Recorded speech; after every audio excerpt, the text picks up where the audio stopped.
transcendental knowledge, and we'll discuss the first verse of this chapter. Imam vivasvate yogam proktavanaham avyayam vivasvan manave praha manur ikshvakave braveet. Krishna speaks in this verse about the history of the Bhagavad Gita. He says, I first spoke this message to the sun god Vivasvan. Vivasvan spoke it to his son Manu. Manu spoke it to his son King Ikshvaku. So this is the very ancient history of the Bhagavad Gita. Just to give us an idea of what this great book is all about and how exalted and ancient it is, it may be helpful to just look into the history in brief. Modern day historians, with their method of trying to understand things, place the date of the Bhagavad Gita at roughly 2000 to 2500 years ago. Of course, many of them do not accept that the Bhagavad Gita was a historical event. The Mahabharata battle actually happened. Many of them don't accept that. But the fact is that these are historical events, and we can understand that the Bhagavad Gita was spoken on the battlefield of Kurukshetra not 2500 years ago, but a little over 5000 years ago. From astronomical calculations, it is understood that the Bhagavad Gita was spoken a little before the age of Kali began. The age of Kali began in 3102 BC, roughly 5000 years before our time. And Krishna, and that time, the beginning of Kali Yuga is reckoned with the time when Krishna departed from this world. And before his departure, 36 years or 35 years elapsed from the time of the battle of Kurukshetra, which means by astronomical calculations which are given in the Mahabharata, the date of the speaking of the Bhagavad Gita is fixed at about 3137 BC. And that may seem a fairly long time, but actually in history is just a tiny speck in the vast span of time. And this is just now. But it is not the first time that Bhagavad Gita was spoken. And Krishna is mentioning that here in this verse.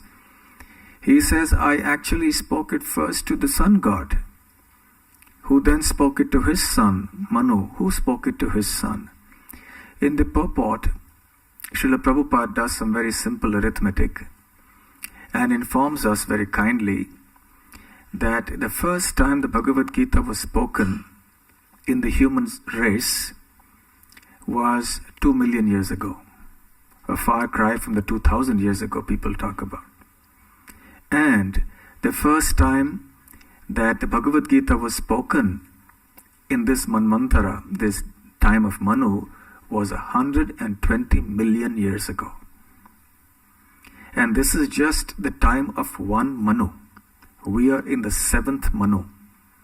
In the time of the 7th Manu, who is called Vaivasvata Manu. And there have been 6 other Manus before this, in this one day of Brahma.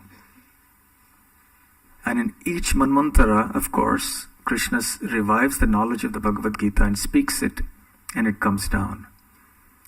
So it's been happening like this for each Manvantara in one day of Brahma. Brahma is in the first day of his 51st year of his life. So therefore, 14 such Manvantaras multiplied by 360, which is the number of days in a year, multiplied by 50 years. That's how many times the Lord has spoken Bhagavad Gita in this one day, in this one lifetime of Brahma. In other words, this is one creation. The universe is about 150 trillion years old. So the Bhagavad Gita has been spoken in this universe in every manvantara for 150 trillion years. And even that is fairly recent, because the cycle of creation, maintenance and destruction of the universe goes on eternally. In other words, the Bhagavad Gita has been spoken from time immemorial. No one can say when it started, because this knowledge is eternal. The only thing that might change and does change is the form and the manner of presentation. Today, the Bhagavad Gita, as we understand it, is 700 verses in length. But at other times, it may have been spoken in a lesser number of verses, perhaps more.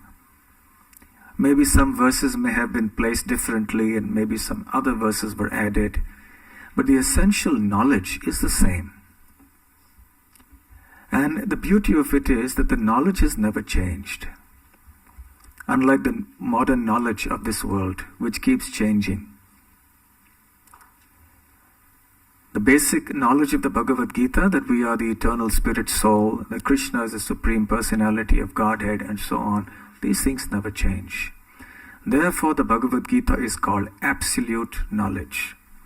It never changes with time, never changes with circumstances, never changes no matter who speaks it.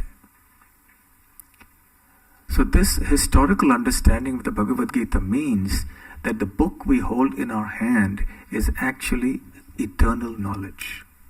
It is not knowledge manufactured at a certain point in time from the fertile brains of some human beings, but it is knowledge that is coming directly from the Supreme Lord Himself.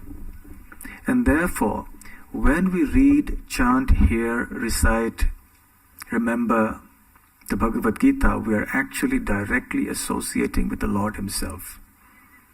It is therefore more important for us to hear the Bhagavad Gita and associate with Krishna in this way than to try to prematurely see Krishna face to face. Because such vision of Krishna face to face may not be very fruitful unless one has devotion for the Lord in the heart.